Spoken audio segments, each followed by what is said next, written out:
Welcome back. We got interrupted by the timer. I have a free Zoom account and everything ends after 45 minutes. It's a hard stop. So I will let AJ resume his explanation, his exposition, I should say, when he returns. And in the meantime, I might have a few words. I just wanted to say that it may appear that we're not really discussing the new golden age of Terra, but this is like when you tune in to Danny Henderson's channel and she says, it's my disclosure channel. And yet, not a lot is necessarily said about disclosure.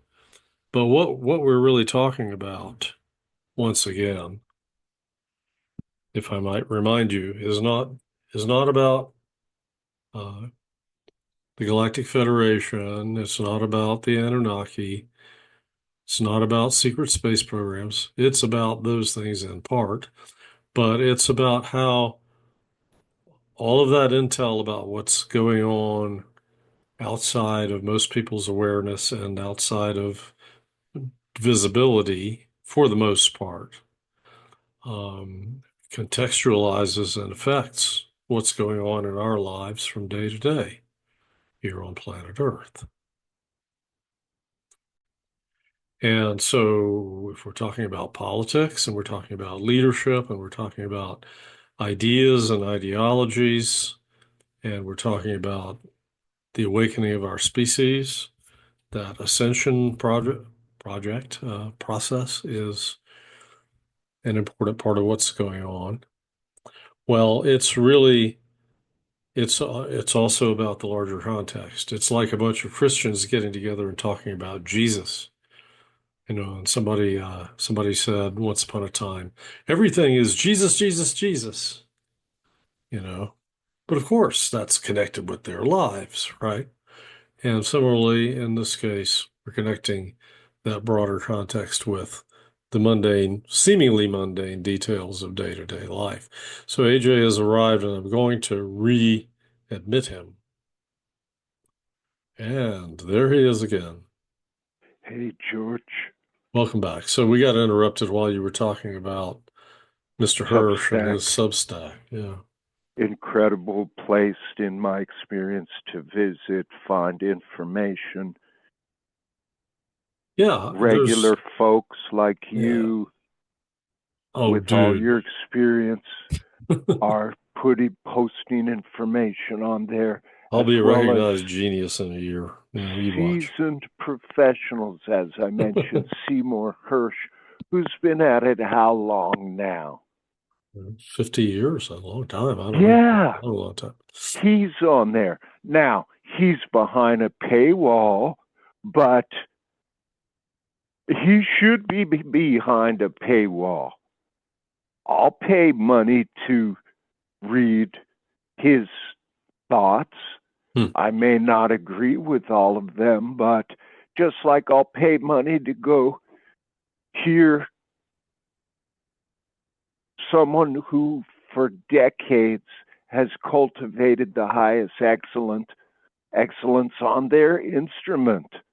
I'll go to hear that person. Oh, yeah. Heck Um, yeah. you know, that reminds me. I went to a few concerts when I lived in Seattle area. The most notable one for me was Doogie McLean, Scottish folk singer. Yeah. But I had the opportunity to go see Robin Trower, Oh, and I paid $8 to see him in 1974, Rainbow Bridge. But but yeah, the tickets were $175. I said, no, I'll pass.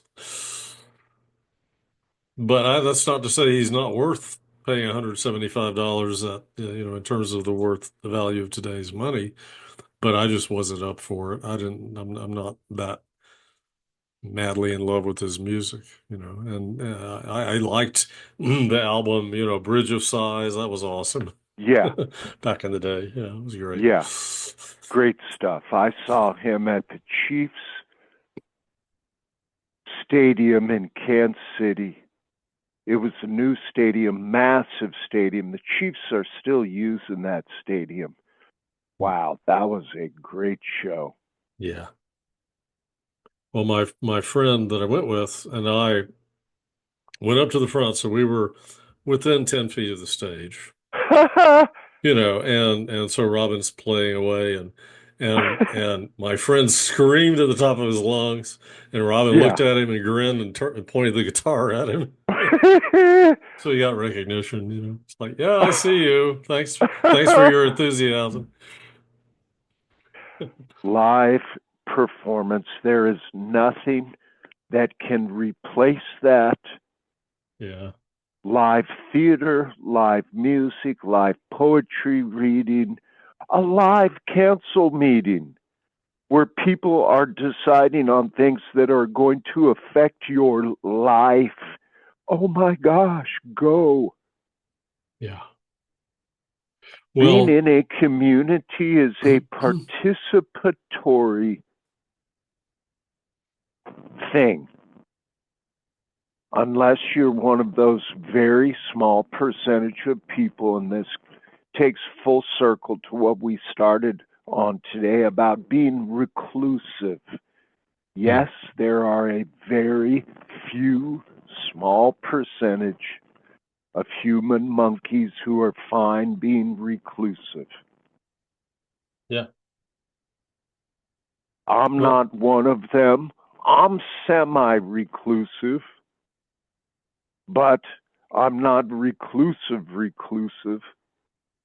yeah. I am talking with you today. That's not reclusive. Correct. Yeah.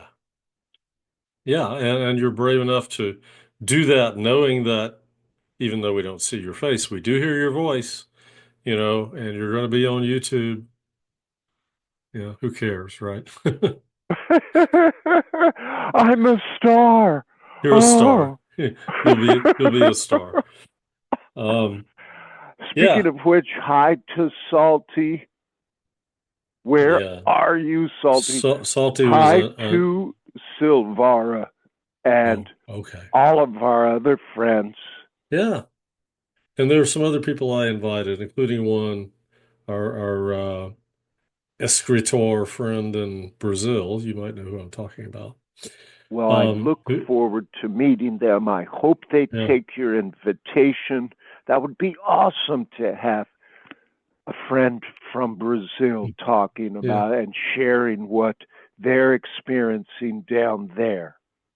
yeah. And there's our younger friend in Norway also, whom I've been in touch with for a number of years. And I think, That yeah, I will think, hopefully happen, George. Your yeah. efforts will bear fruit. Be patient.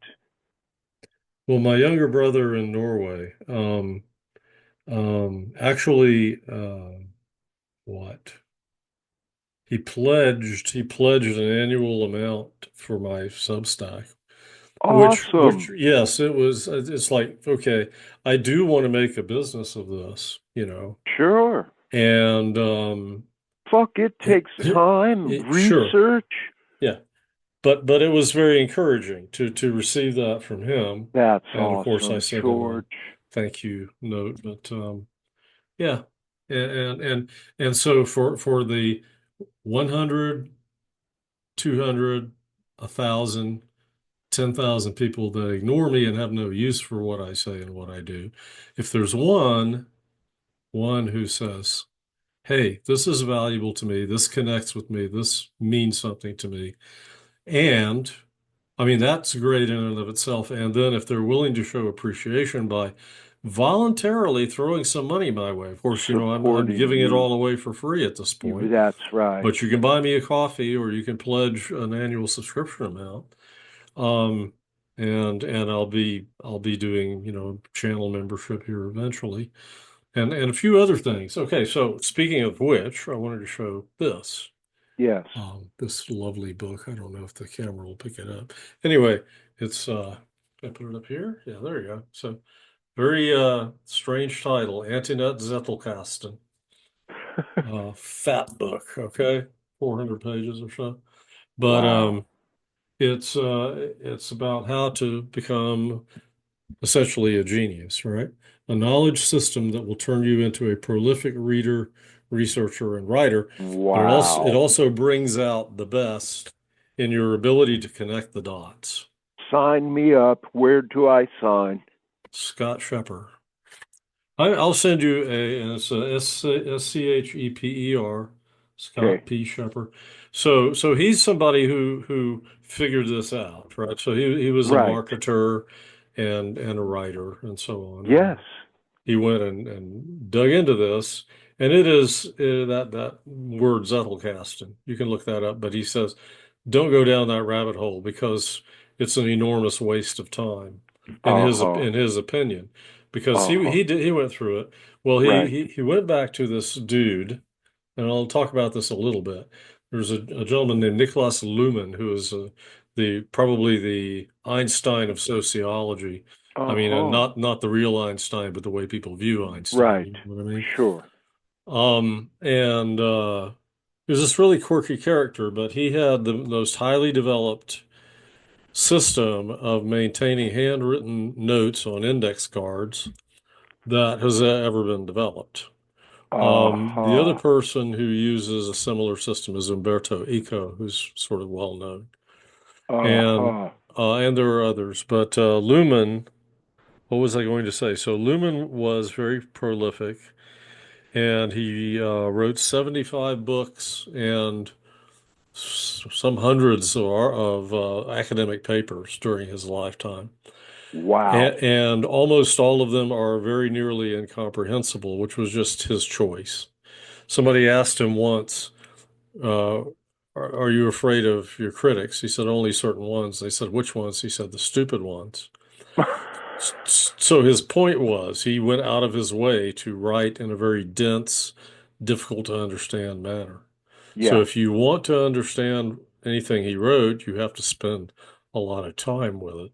So he wrote a paper about his Zettelkasten, which is a knowledge accumulation system. And Scott says he spent nearly a month with that 4 pages of information Mm-hmm. to understand it fully. Uh-huh. So that's kind of what you need to do. And then there was somebody else who wrote about Right. Lumen, and he spent another month on that guy's material.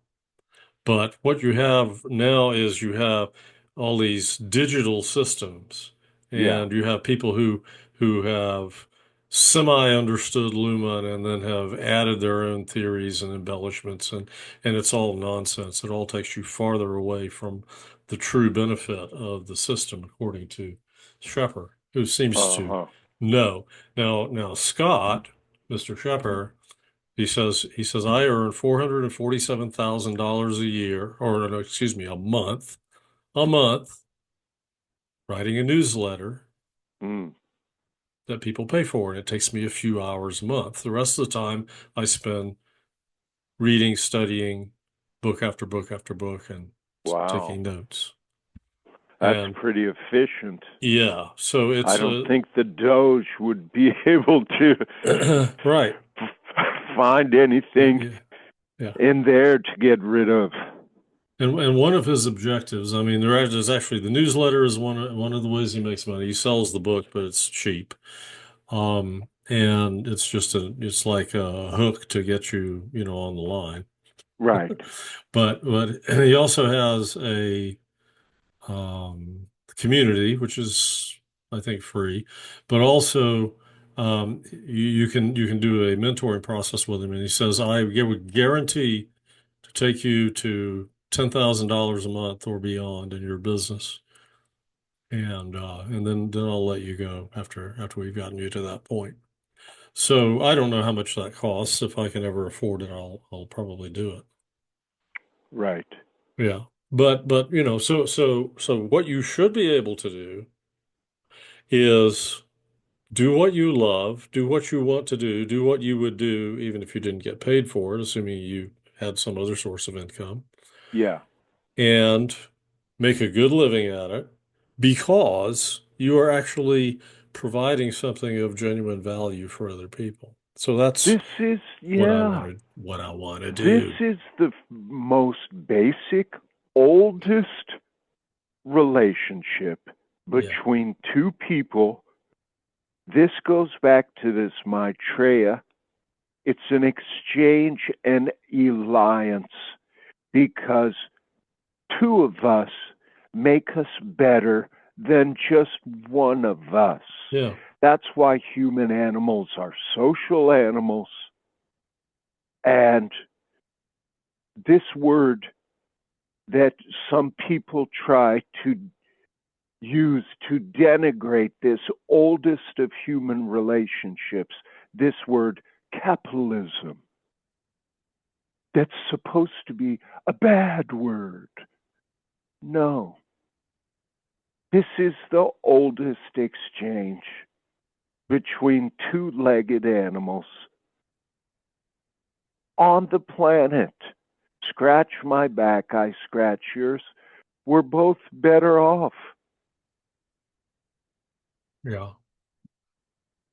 Well, you have to have, at least some method of barter, but most societies kind of realize that you need something more efficient, and it's down to efficiency. So that's where money came Right, from, and right, then people figured out how to be money changers and make a lot of earn a lot of money without doing much work. Is kind of what it amounts to. right. And is that good or bad? I don't know. I mean, it's abused.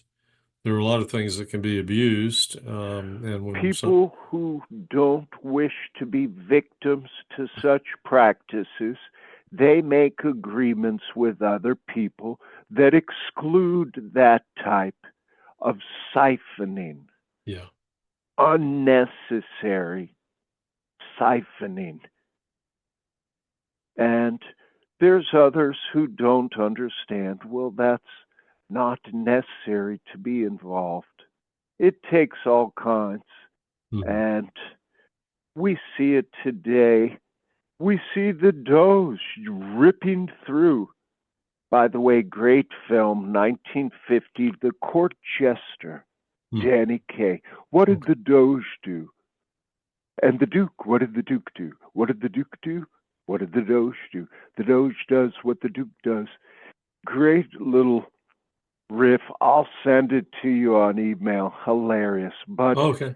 Yeah, good. this is what we're at the point now where people like yourself and I have decided, you know what? The whole damn country has decided. Excuse me.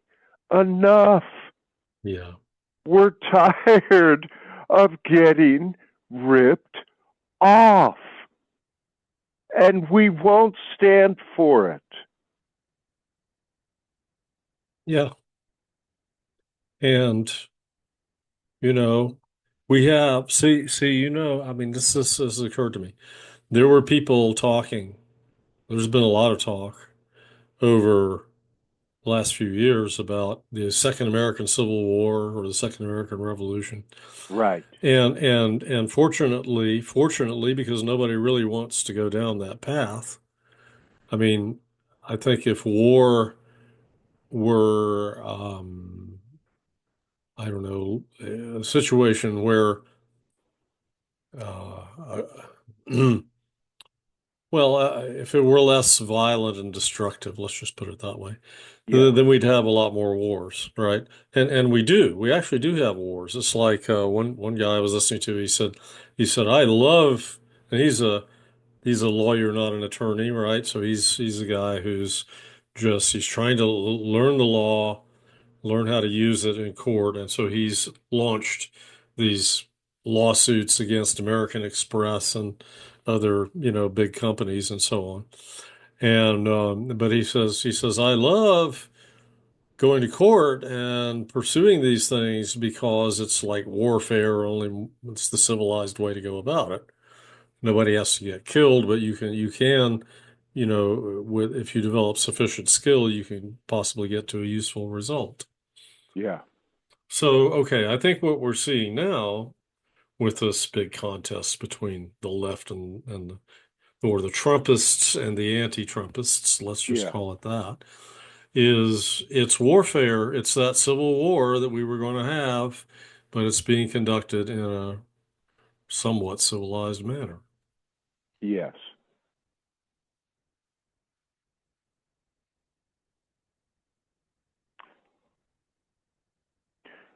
So I think I don't know if that was a digression from something else we were talking about. Maybe if you know where to pick up the thread, go ahead. Right. I, Well, I lost track of it. civil unrest here in the next time, relatively immediate time frame, I think we're going to perhaps see a rise of that. I think right now the anti Trump faction is somewhat has been stunned. There has been a blitzkrieg, I'll use that word, of the incoming administration. I mean, things have happened so fast. I think those opposing are stunned, frankly, and they're trying just now to organize against it. And this is, of course, the art of war. Surprise is a very important component. And I think they expected these kind of things, but not at the rate of speed, the tempo. Oh my gosh. Yeah. And this leaves a somewhat stunned, incapacitated, temporarily opponent. And I would expect that to wane soon, and we're going to start seeing organized. I've already seen it in the community north of me, and obviously these people are getting paid because on 3 subsequent Saturdays, they're standing out there with their signs, and when 1 o'clock comes, they're gone like clockwork. And no doubt some of these people are paid by USAID. They're on the clock. And I think those payments actually, according to Cliff, our older friend, Mm. those payments actually will get stopped here sometime in the next week. Yeah. And then it's all up to them how to gather up their resources. They've got a lot of wealthy friends, the anti Trump group. We Yeah. saw them all at the damn convention. Oh, it's fine to have billionaires on your side unless they disagree with you. Mm. But already I've seen locally here, George, the visible resistance. Now there's going to be also a meeting, a public show of disapproval in another local town here. So I Mhm. think we're going to see more of this, and I don't know if it'll get to the extent that we saw during Trump's first term, where business sections of towns got burned down, etc., Mm. with some of the BLM marches and whatnot. I don't know if it's going to reach that point, but oh my gosh, it's just been hardly a month Yeah. since the new sheriff has sat down on the office seat, and Yeah. look at all that's happened. Yeah. Well, um, yeah, I think the momentum that the team, you know, well, I'll just go with that. The team has built, created very, very quickly, um, is also in and of itself very much to the liking of the supporters of the whole thing, which is the majority of the people. Now, there's a Yeah, sizable minority of people that don't like it. yes. Yeah. I'm Um, sure you see that down in your neck of the woods, knowing the state you live in. yeah, not so much. I Not mean, so much. it's actually been very peaceful. I mean, Uh as far huh. as I can tell, there could be some little demonstrations going on Sure. somewhere, but what And I I noticed, support fully the right to people demonstrate. I hope people yeah, don't, listening to this, don't get me wrong. That's First Amendment. yeah, It's just when you break laws while demonstrating, destroy property, harm individuals, etc. No, yeah, that's not acceptable. right. Well, but here's the challenge they face. So as I see it, the Trump team, which is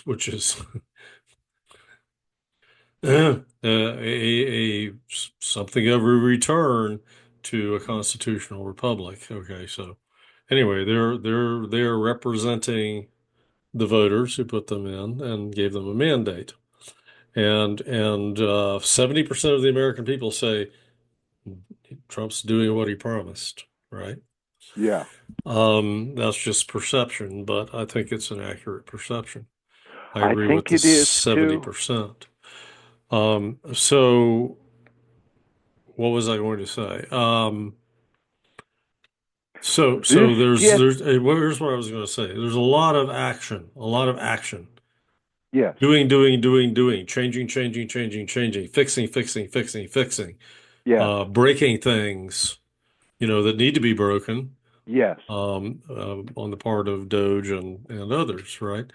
And how do you try to counteract that? Well, all of that is in fact being done in harmony with the Constitution and the law. But you can stand up and say, "Oh, that's illegal, that's unconstitutional." That's one thing you can do, which is lying, but whatever. Um, and you can sing songs, and I don't know, you do all this stuff. You can, if you're on the other side or you disagree with the president, you can resign if you're required to do something that you don't agree with. I mean, it's kind of like they're making a lot of noise and showing their ass, as the old Southern expression has it.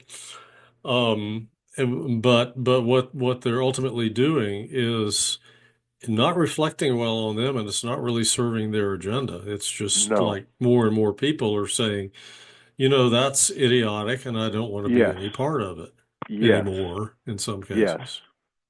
So, it's fine. Let them do what they do. They're not mounting a cogent argument. no.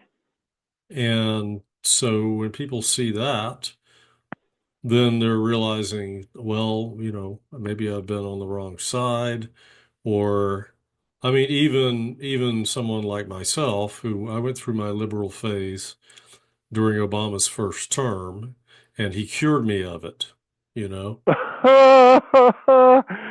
Yes, I Um, understand. but anyway, it's like since then I've heard Democrats say things, and especially, let's say, during George W. Bush's presidency. So he was Republican, but I hated him with a passion, and I still do, and Me too. yeah, And guess what? The same people behind Bush that were behind Obama. It is a fact in 2008, Jay Rockefeller came out yeah, and endorsed Barack Obama 2 months before Obama's first presidential election. Yeah. West Virginia Senator J. Rockefeller. Rockefeller.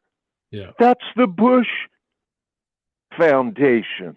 And Mm. people who don't see that have their head up their ass. A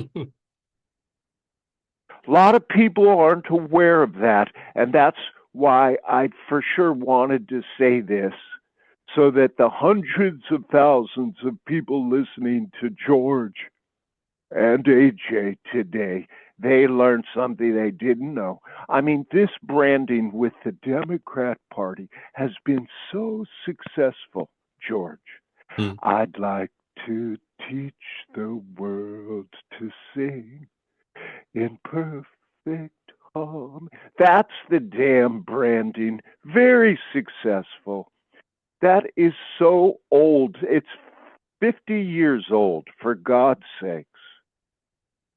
My understanding, the Clintons themselves are bastard Rockefeller. Hillary, Bill, Jen Psaki, Zuckerberg, all of those guys. Well, yeah, one thing you can say about Rockefeller, which people have also said about um, the people of Hebrew ancestry among us, right? Is Right, that they've been the Rockefellers, it's for sure true of them and certain elites among that other group. They've been very, very, very interested in information control. The Rockefellers were the ones that consolidated the media right, many decades ago, right? So they right. could control it. And there are certain channels on YouTube, and they mostly focus on, um, hang on a second here. Let me do this.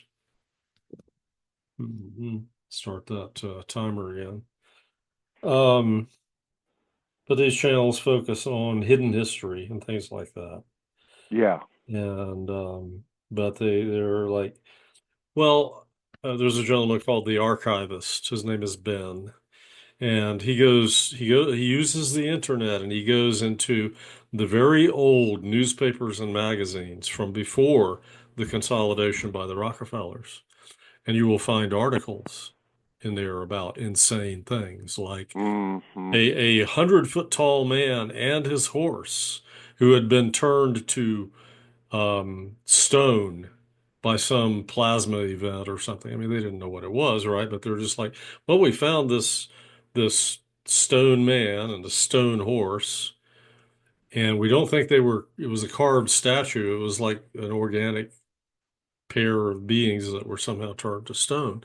And they had silver and opals and all sorts of precious stuff inside them. And apparently, now there's more than one account like that. So, first Yeah. of all, giant life forms, a giant man, a giant horse. Number Yes. two, um, petrified instantly by some anomalous event. Well, there Yeah. are examples of that from all over the world. Right. But it's totally hidden, from us now, unless you go back into the archives and you look at articles from the 1800s and the very early part of the 1900s, and there's a lot of other weird stuff. But they decided, no, we want people's awareness of what is and what might be to be very, very, very constricted and controlled by us. And so they accomplished that. Well, Yeah. and the reason that people like myself and the people that whom I'm studying and studying under, still have trouble, getting the message out. Hey, there are millions of ET races that want to interact with us, and they're just waiting for us to get our act together. You know, well, people are like, yeah, yeah, yeah. You know, not everybody, but most people. And at least they don't laugh at us quite as much as they used to, but you know. Yeah. It's a result, and when you have Very uh, effective a creative suppression. way of connecting the dots about something, it's a Yes. conspiracy theory, right? Right. Right. Whereas all those Well, those creative days, theories should be entertained and examined. I am of the same mind. This Yeah. is the scientific method. You follow where the breadcrumbs orientate you to, Hmm. regardless of whether you personally, your ego structure, whether you may tend to consider that maybe so or not. No, that's not the scientific method. You follow the facts. And Yeah. this goes full circle back to this beginning of our conversation. You're never too old to learn. Humility is the very essence of learning. And it's a fact that nobody knows it all. Right. Nobody. Yeah. Well, I would agree with you. And we That's should, why we're talking. We invite others to talk. yeah. I think we could perhaps indirectly ask Prince Eo what he knows about that. Okay, so there's a guy who, according to Elena Danon's testimony, is about 400,000 years old. Wow. So That'd be so a fun person to talk to. yeah, yeah, well, she does regularly, at least once a month, she says. She gives webinars, and you can go in there and ask her questions. I would say, please ask Ia if he's reached the point where he knows everything, and tell us And what he I says. have no doubt his response, right? Oh yeah, A wise man it's like, no, I haven't reunited with Source yet. understands his own limitations. Yeah. Mm, Great conversation. And this kind of stimulation always me, gives me energy, and that's good. yeah, Just the simple exchange between two minds. This is the Maitreya effect. It strengthens us to come together and talk, nourish each other with truth. yeah. I have a bomb that's in my bomb bay, and I want to drop it, but we're at the end of this Okay? discussion, or we're getting close, about 2 minutes away. So I will hold it for part three if you're up for a third part. That sounds great. Yeah. So we have a little less than 2 minutes. Have any potent observations that fall short I of very bomb much like status? ending on this, George Henry. I have a bomb. Oh, you have a bomb too. So, so Okay. we're going to drop two bombs in the beginning of the next segment, and so everybody needs to come back and be sure to Truth listen to part three. bombs. Truth bombs, yeah, of course. That's right. Okay. Very good. Well, we Catch you can, on the next segment. yeah, okay. Well, let's end before it ends for us, shall we? And take a 5 minute break, come back.